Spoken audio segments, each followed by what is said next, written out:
Cerita begal sepeda motor di Lampung sepertinya tak pernah habis. Ironisnya, beberapa waktu lalu, kasus kriminal jalanan satu ini diaktori oleh dua pelajar yang masih duduk di bangku sekolah menengah pertama atau SMP. Korban ditembak hingga tewas dan sepeda motornya dibawa lari.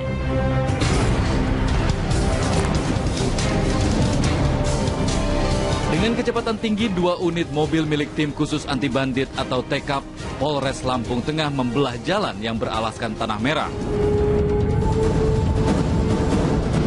Setelah hampir 1 jam menempuh perjalanan, akhirnya mobil tiba di daerah Umbul Pepen 2, Desa Gunung Batin, Lampung Tengah. Dengan berbekal senjata api, polisi menggerebek salah satu rumah yang ada di desa ini.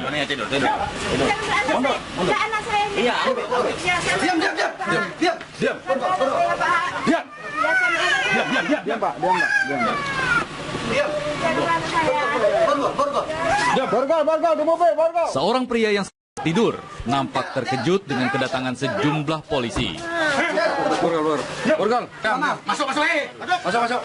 Tahu di mana, Pak? Di mana? Mana? Kunci mobil cari. Mana? Mana senjata kamu mana? Geledah lu, Pak. Ya, coba geledah, Pak, saya. Tinggal geledah aja, coba saya. Motor terjual di mana? Motor apa, Pak? Motor Aris. Mana motor Aris?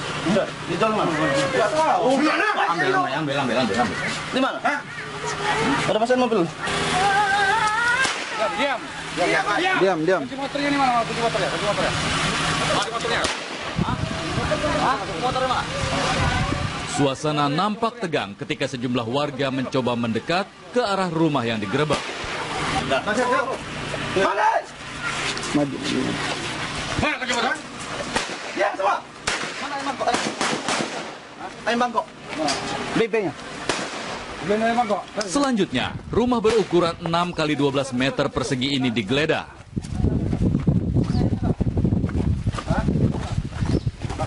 Ini BB-nya nih, ini.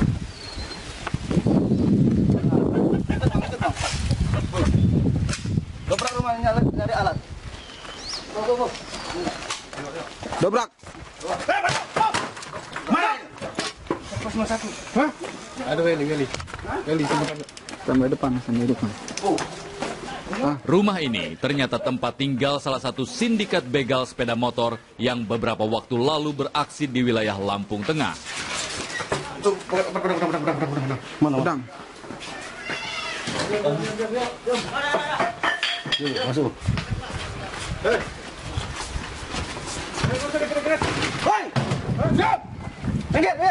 Minggir. Suruh ngejauh. Minggir. Masuk.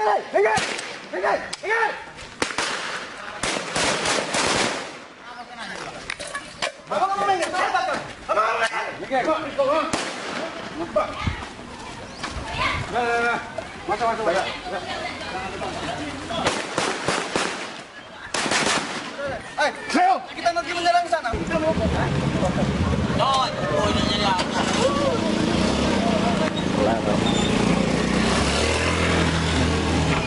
memang TV.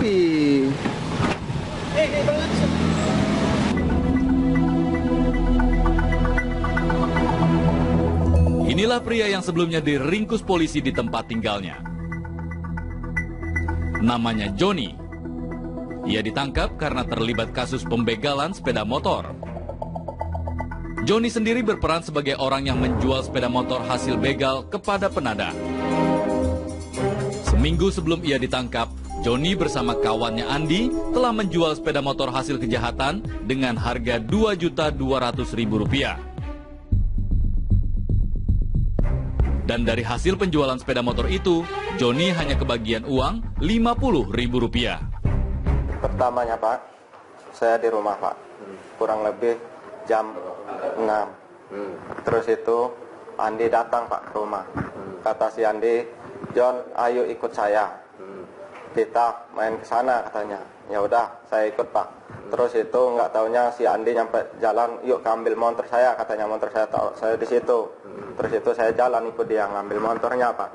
Terus itu ngambil motornya itu kami jalan, Pak. Sampai di mana tempat jual, John? Saya nggak tahu, kata saya.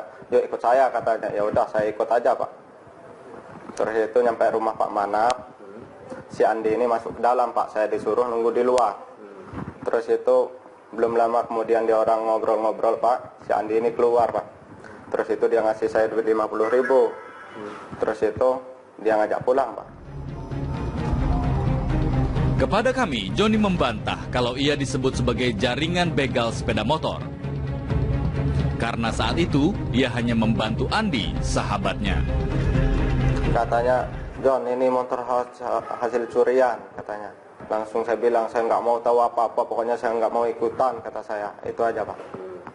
Kamu tahu sendiri, saya orang ini kerja, kata saya, sehari-hari saya. Andi sendiri hingga saat ini masih diburu polisi.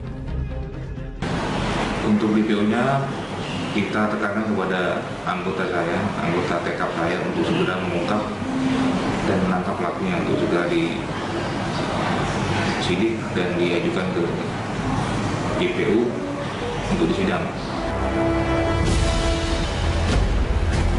Sungguh mengejutkan, aksi begal sepeda motor ini ternyata diotaki oleh pelajar yang masih duduk di bangku SMP. Mereka menembak mati korbannya yang berusaha melawan.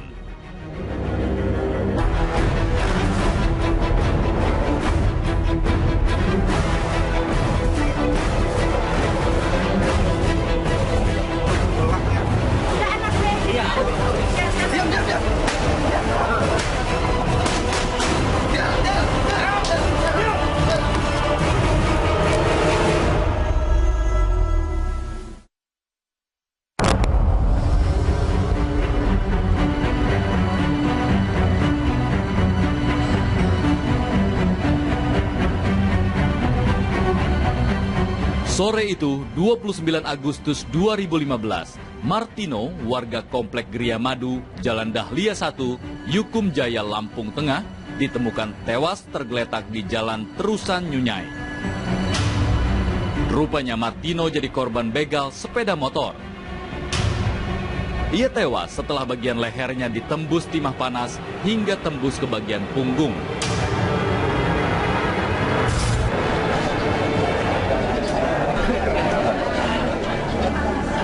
Kabar soal tewasnya Martino tentu membuat keluarga dan kerabat terpukul.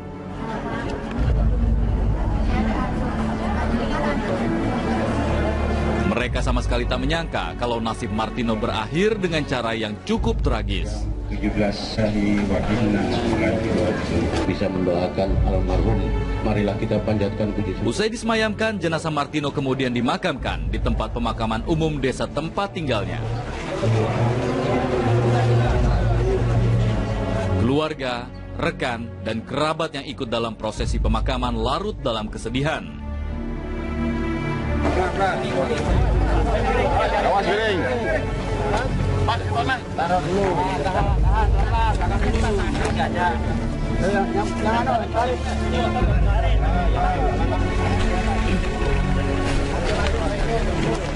Lantunan ayat suci mengiringi kepergian Martino.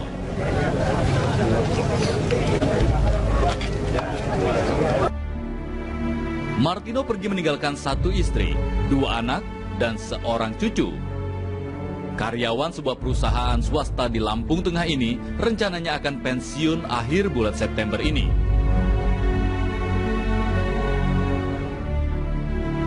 Dan di masa pensiunnya nanti, Martino berencana akan berkebun.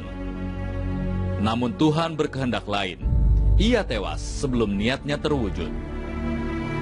Ya dia lagi senang-senangnya gitu punya cucung baru, udah mau pensiun gitu, udah lagi merencanakan hari tuanya mau ngapain gitu kan. Ya nggak nyangka gitu sampai segini. Ada sedikit yang kita nggak terima itu, anak-anak ini kok bego bener gitu, tolol bener lah, kenapa harus sampai dibunuh gitu. Setidaknya kan kalau sekedar mengambil motor mah tinggal minta aja lah. Di mata keluarga, Martino dikenal sebagai orang yang baik dan sangat bertanggung jawab. Dia biasanya naik angkot ke depan, minta anterin ke depan aja, saya naik angkot aja. Kendaraan itu yang dia punya, motor itu. Saya sempat nanya tuh, makanya ayah ini nggak pernah naik motor, kenapa? Ya ngapain, ada bahaya di jalan itu, banyak begal, kata dia. Terus banyak jalan ini kan besar, takut saya kecelakaan atau apa gitu kan. Di jalan inilah Martino ditemukan tergeletak bersimbah darah. Saat itu, Martino hendak pulang ke rumah usai bekerja. Aparat kepolisian Resor Lampung Tengah kemudian membentuk tim untuk memburu pelaku. Inilah dua pelajar yang telah mengeksekusi Martino. Mereka masing-masing Aris Setiawan, otak sekaligus orang yang menembak mati korban Martino, dan Andri yang juga berperan sebagai eksekutor lapangan. Keduanya masih duduk di bangku kelas 8, sekolah menengah pertama atau SMP. Aris dan Andri diringkus polisi di sekolahnya di SMP Negeri 3 Terusan Nyunyai, Lampung Tengah.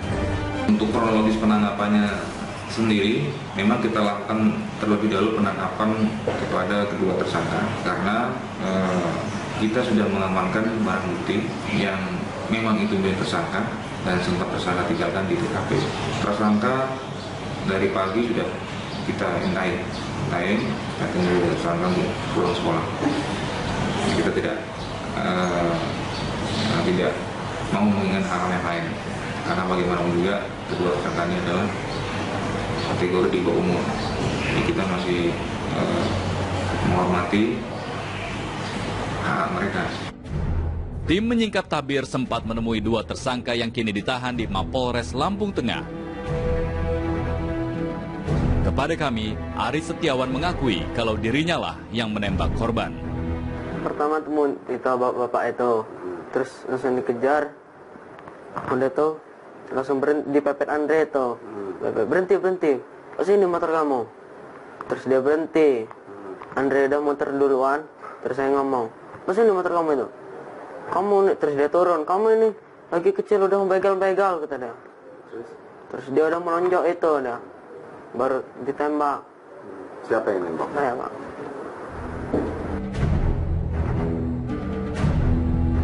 Senjata api yang digunakan oleh Aris dipinjamnya dari Andi yang hingga kini masih diburu. Kan manggilnya Ame. Me, saya punya pistol kamu. Terus ditanya dia, buat apa? Saya mau itu, nakut-nakutin anak sana. Saya menegak itu. Terus kata dia, jangan ditembak. Iya. Awas kalau sampai kamu nembak. Iya, Me, saya nggak tolol nembak-nembak. Terus udah tuh dipinjaminnya. Usai menjalankan aksinya, kedua pelajar ini kemudian menemui Andi untuk meminta tolong menjual sepeda motor hasil kejahatannya. Terus rencananya motor itu mau diapain? Dijual. Terus bilang sama Andi, Me, saya bilang, dapat Me saya motor. Dapat apa? Begal. Kamu tolong ngapain begal? Kamu tembak enggak orangnya? Iya, Me. Kamu tolong apa kalau orangnya itu mati? Masuk penjara kamu, katanya. Gimana udah terlanjur, Me? Terus, yaudah nanti saya jual nih sama teman saya, katanya. Baru dia berangkat sama nggak tahunya dia ngajak Joni jual motor itu, ambil motor di Lanasan. Motor itu laku berapa? Nggak tahu, Joni, Andinya nggak bilang. Kami langsung terima duit 500 kami duit Andre. Sungguh ironis, Aris mengaku nekat melakukan perbuatan kriminalnya ini karena ingin mengganti uang ibunya sebesar Rp250.000 yang hilang di sekolah. Karena duit itu taruh di dalam tas. Terus istirahat, masih ada istirahat pertama, istirahat kedua nggak ada lagi duitnya. Di mana itu? Ya, di sekolahan. Selain Aris, kepada kami tersangka Andri juga sempat menuturkan apa yang saat itu ia lakukan.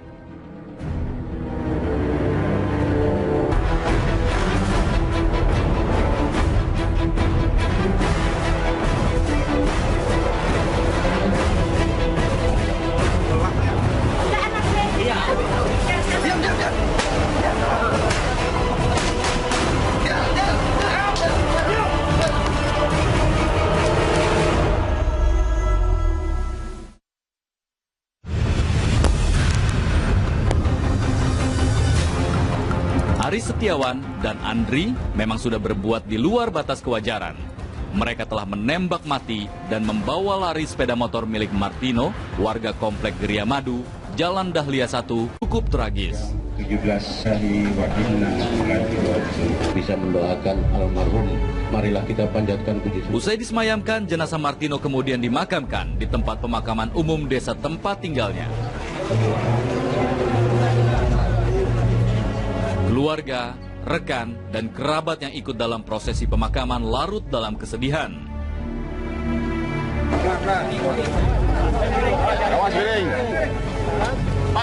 Taruh dulu.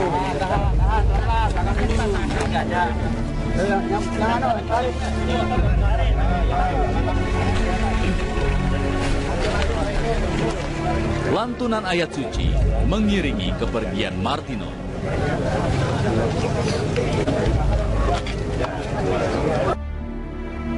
Martino pergi meninggalkan 1 istri, 2 anak, dan seorang cucu. Karyawan sebuah perusahaan swasta di Lampung Tengah ini rencananya akan pensiun akhir bulan September ini.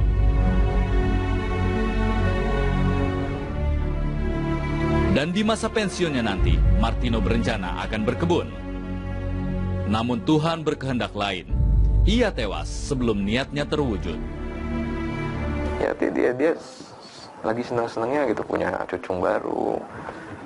Udah mau pensiun, itu udah lagi merencanakan hari tuanya, mau ngapain gitu kan. Ya nggak nyangka gitu sampai segini. Ada sedikit yang kita nggak terima itu, anak-anak ini kok bego bener, tolol bener lah, kenapa harus sampai dibunuh gitu. Setidaknya kan kalau sekedar mengambil motor mah tinggal minta aja lah. Di mata keluarga, Martino dikenal sebagai orang yang baik dan sangat bertanggung jawab. Dia biasanya naik angkot ke depan, minta anterin ke depan aja, saya naik angkot aja. Kendaraan itu yang dia punya, motor itu. Saya sempat nanya tuh, makanya ayah ini nggak pernah naik motor, kenapa? Ya ngapain, ada bahaya di jalan itu, banyak begal, kata dia. Terus banyak jalan ini kan besar, takut saya kecelakaan atau apa gitu. Di jalan inilah Martino ditemukan tergeletak bersimbah darah. Saat itu, Martino hendak pulang ke rumah usai bekerja. Aparat kepolisian Resor Lampung Tengah kemudian membentuk tim untuk memburu pelaku. Inilah 2 pelajar yang telah mengeksekusi Martino. Mereka masing-masing Aris Setiawan, otak sekaligus orang yang menembak mati korban Martino, dan Andri. Disuruh nunggu di luar. Terus itu belum lama kemudian dia orang ngobrol-ngobrol, Pak. Si Andi ini keluar, Pak. Terus itu dia ngasih saya duit 50.000. Terus itu dia ngajak pulang, Pak. Kepada kami, Joni membantah kalau ia disebut sebagai jaringan begal sepeda motor. Karena saat itu, dia hanya membantu Andi, sahabatnya.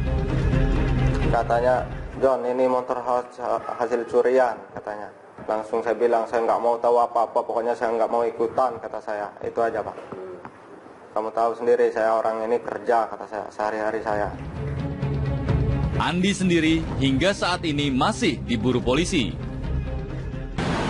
Untuk videonya, kita tekankan kepada anggota TKP saya untuk segera mengungkap dan menangkap pelakunya, untuk segera disidik dan diajukan ke JPU untuk disidang. Sungguh mengejutkan, aksi begal sepeda motor ini ternyata diotaki oleh pelajar yang masih duduk di bangku SMP. Mereka menembak mati korbannya yang berusaha melawan.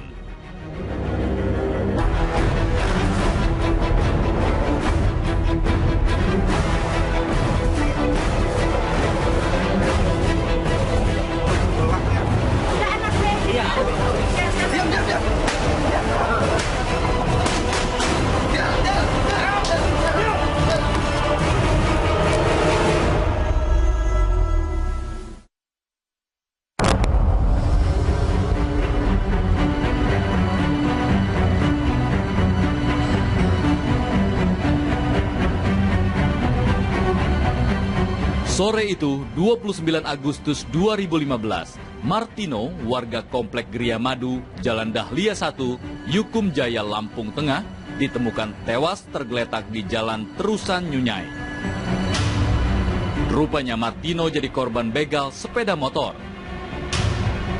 Ia tewas setelah bagian lehernya ditembus timah panas hingga tembus ke bagian punggung.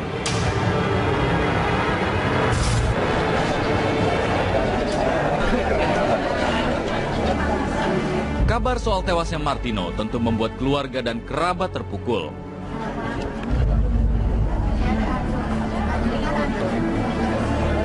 Mereka sama sekali tak menyangka kalau nasib Martino berakhir dengan cara yang cukup.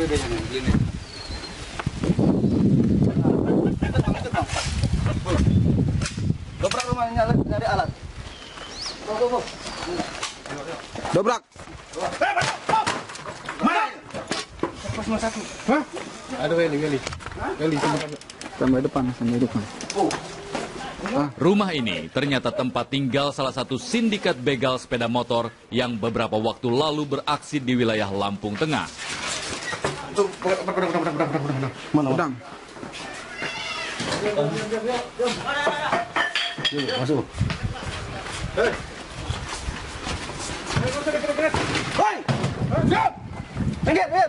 Minggir. Suruh ngejauh. Minggir.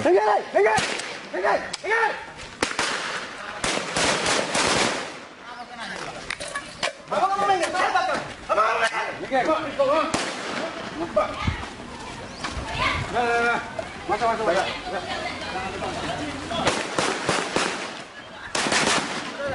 Leo, kita nanti menyerang sana.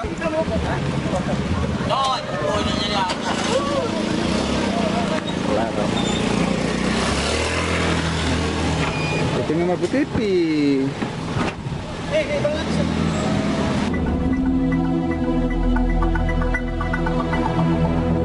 Inilah pria yang sebelumnya diringkus polisi di tempat tinggalnya. Namanya Joni. Ia ditangkap karena terlibat kasus pembegalan sepeda motor. Joni sendiri berperan sebagai orang yang menjual sepeda motor hasil begal kepada penadah. Seminggu sebelum ia ditangkap, Joni bersama kawannya Andi telah menjual sepeda motor hasil kejahatan dengan harga Rp2.200.000. Dan dari hasil penjualan sepeda motor itu, Joni hanya kebagian uang Rp50.000. Pertamanya Pak, saya di rumah Pak, kurang lebih jam 6. Terus itu Andi datang Pak ke rumah. Kata si Andi, John, ayo ikut saya. Kita main ke sana katanya. Ya udah, saya ikut Pak. Terus itu nggak taunya si Andi nyampe jalan, yuk ambil motor saya katanya, motor saya taruh saya di situ. Terus itu saya jalan ikut dia ngambil motornya Pak. Terus itu ngambil motornya itu kami jalan Pak. Sampai di mana tempat jual John, saya nggak tahu kata saya. Yuk ikut saya katanya. Ya udah saya ikut aja Pak. Terus itu nyampe rumah Pak Manap. Si Andi ini masuk ke dalam Pak saya. Yang juga berperan sebagai eksekutor lapangan.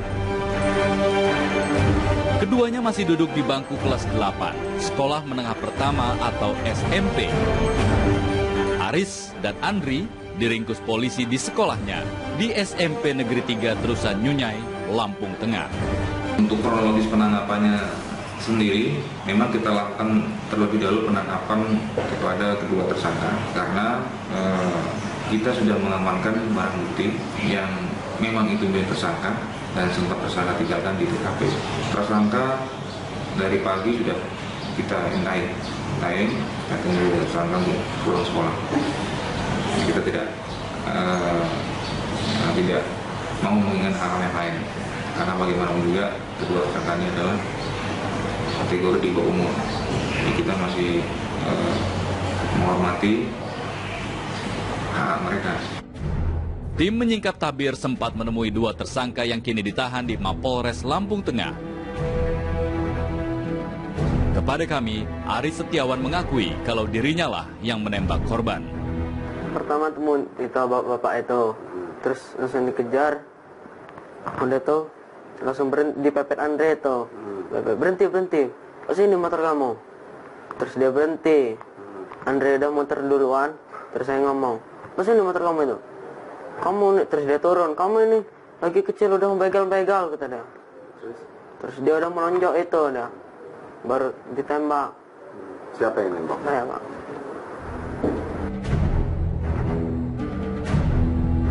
Senjata api yang digunakan oleh Aris dipinjamnya dari Andi yang hingga kini masih diburu. Kan manggilnya Ame. Me, saya pinjam pistol kamu. Terus ditanya dia, buat apa? Saya mau itu, nakut-nakutin anak sana. Saya menegak itu. Terus kata dia, jangan ditembak. Iya. Awas kalau sampai kamu nembak. Iya, Me, saya nggak tolol nembak-nembak. Terus udah tuh dipinjeminnya. Usai menjalankan aksinya, kedua pelajar ini kemudian menemui Andi untuk meminta tolong menjual sepeda motor hasil kejahatannya. Terus rencananya motor itu mau diapain? Dijual. Terus bilang sama Andi, Me, saya bilang, dapat Me saya motor. Dapat apa? Begal. Kamu tolong ngapain begal? Kamu tembak enggak orangnya? Iya, Me. Kamu tolong apa kalau orangnya itu mati? Masuk penjara kamu katanya.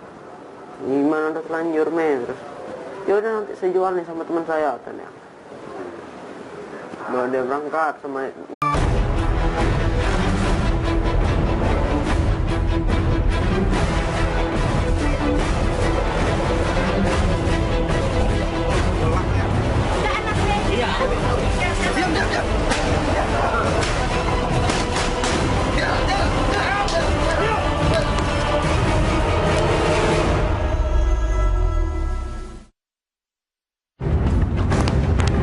Cerita begal sepeda motor di Lampung sepertinya tak pernah habis. Ironisnya, beberapa waktu lalu, kasus kriminal jalanan satu ini diaktori oleh dua pelajar yang masih duduk di bangku sekolah menengah pertama atau SMP.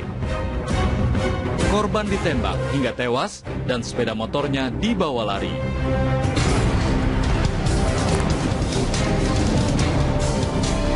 Dengan kecepatan tinggi, 2 unit mobil milik tim khusus anti bandit atau TKAP Polres Lampung Tengah membelah jalan yang beralaskan tanah merah. Setelah hampir 1 jam menempuh perjalanan, akhirnya mobil tiba di daerah Umbul Pepen 2, Desa Gunung Batin, Lampung Tengah. Dengan berbekal senjata api, polisi menggerebek salah satu rumah yang ada di desa ini.